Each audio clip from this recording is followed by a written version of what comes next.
Hi. Hello. You can wave. Hello. So I was going to do a post today, just to see who had bought their copy of Our Altered Life, which is the story of our journey. And I know we've got quite a few new followers to the page, so really quickly to explain that this has taken me probably about 9 years to complete, and then I've self-published this year. So it came out at the end of September, so we're very, very excited. And I was just going to put a post on saying, who's bought their copy? Have you got a copy for Christmas? Do you know somebody that would like a copy for Christmas? Because the feedback's been brilliant. I think we're pure 5 stars on Amazon. And I think we've got 45 reviews. And none of them are my mum yet. She's yet to put her review on. So we've not paid anybody to put nice reviews on. They're all very genuine.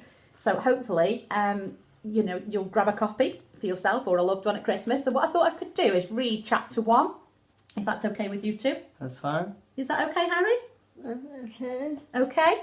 It is free to download on my website, and the boys have heard it before, so it is quite raw, it's quite honest, which is the same throughout the book, but that was my intention really, to help mums in the same sort of position. So yeah, the way that I felt 12 years ago obviously isn't the way I feel today, but I did feel it was really important to be honest for the new mums that might be going through something similar. So hello to everybody who's joining us. Hi. Hi. I said hi. Hi. He's a bit lethargic today. A bit tired. So I just thought I'd read chapter 1 really quickly. They are very short chapters just to help you motor through it all. And chapter 1 is called Something is Wrong, and there are photographs, as you can see there. That's Harry when he was born. There are photographs throughout the book. So I'll read chapter 1 if that's okay with everybody. It's not a long one. And then Harry and Oliver can give us the verdict on what they think about it. Fingers crossed Harry likes it. Hi Sue, happy Sunday. So, it starts with, your son has been born with half a face. Okay, so that's not exactly what the consultant said, but it's basically what it boiled down to. I had undergone an emergency cesarean a couple of hours earlier and had delivered twin boys. I had assumed they would both be healthy. Why wouldn't they be? I don't smoke, hadn't drunk alcohol, ate well, and never, not once did I think that I'd have anything other than 2 perfectly formed, healthy children. But now I was being told otherwise. You listening? Mark, my partner, was sitting to my left, having just come back from making all the customary phone calls to announce the safe arrival of 2 boys. The midwife had popped her head into my cubicle while he'd been gone and said that she'd come back when Mark was with me. I remember that her smile made me feel uneasy for a moment, but it passed as quickly as it came. I was still fuzzy from the drugs and very tired, so I dismissed my brief concern. Once Mark was with me, the consultant came and sat at the foot of the bed, and Sarah, a lovely midwife about the same age as me, sat next to him to my right. I remember being aware that she was watching me intently. Now I know why. The consultant, Dr. Mona, explained that twin 1, Oliver, was fine, but twin 2, Harry, had some problems. I can still see the way that Dr. Mona drew an imaginary line down the centre of his face with his hand and swept it across to the left-hand side as if he was erasing what was there. It's okay, babe. I processed it all in painfully slow motion, as if I was dreaming. Oh, that. His voice was muffled, like he was talking to me underwater. I could hear the odd word, dulled by my delayed understanding and the pounding of my ears. At the same time, he was mentioning something about no eye, a small underdeveloped ear, no nostril, a short and slanted jaw. He mentioned golden something syndrome and hemi something or other. I now know these to be golden heart syndrome and hemifacial microsoma, different terms for similar conditions. Associated with this condition are heart defects, spinal problems and brain damage, but it was too early to know how severely Harry had been affected.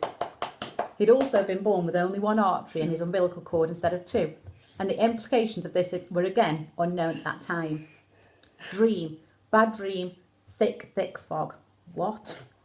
I remember looking from Dr. Mona to Mark repeatedly as he told us the news like a person would look to a translator for help understanding a foreign language. I couldn't process this information. Not us, not me, no. I felt though I was drowning. This wasn't what was supposed to happen.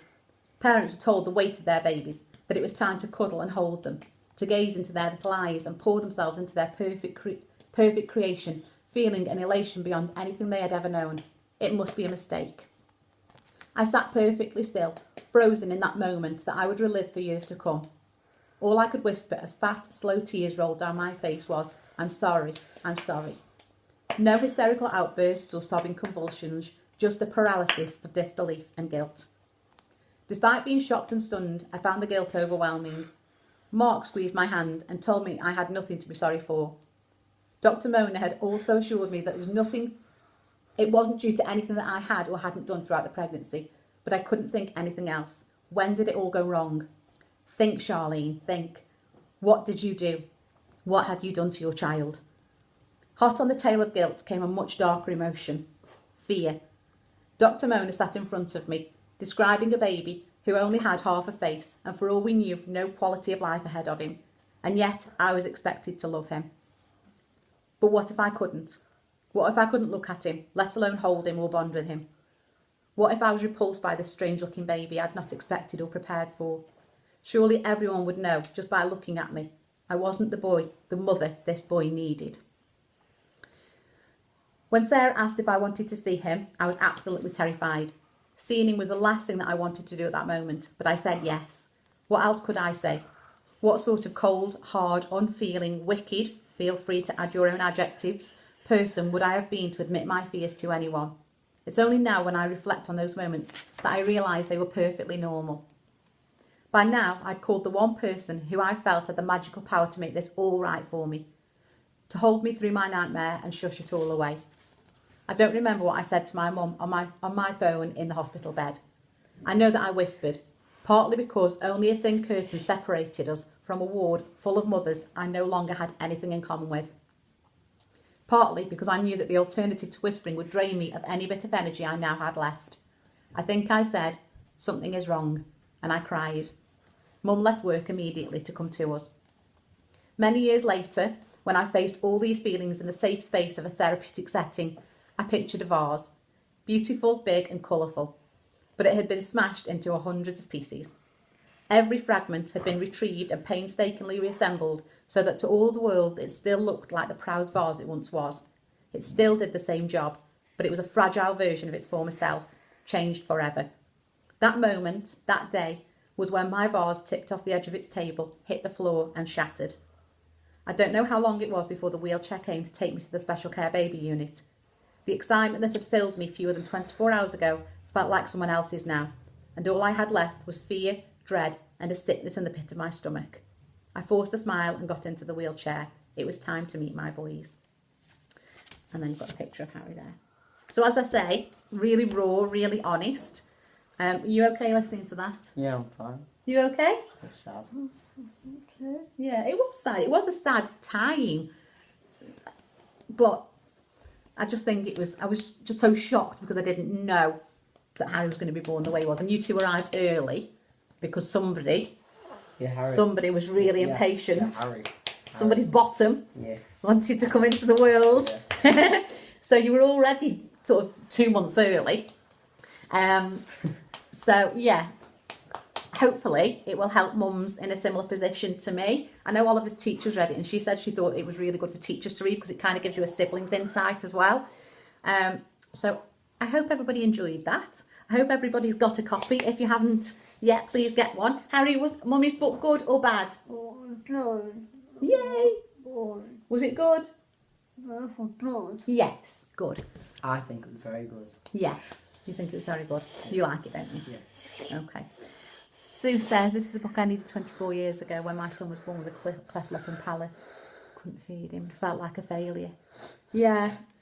And Sue, that's exactly why I wrote it, because I know there are mums that need to read it because they need somebody to be really honest and not just say, it'll be great, it'll be fine, everything will work out. And that's true. You know, look at these two. I wouldn't change them for the world. Maybe this one. But this one, no, not at all. Gorgeous boys. And I wouldn't change that now, but right at the beginning when it's a life you'd never chosen or expected, it's really hard. So that's why I wrote the book. That's why I'm passionate about sharing it and getting it into as many mums' hands as possible. And yeah, I hope you enjoyed that. I hope you go on to have a lovely Sunday and we'll see you all next week. Shall we say bye-bye? Bye-bye. Bye-bye. Let's say bye, all. Bye, guys. Harry, have you press that button at the bottom there? That one? Have a nice day.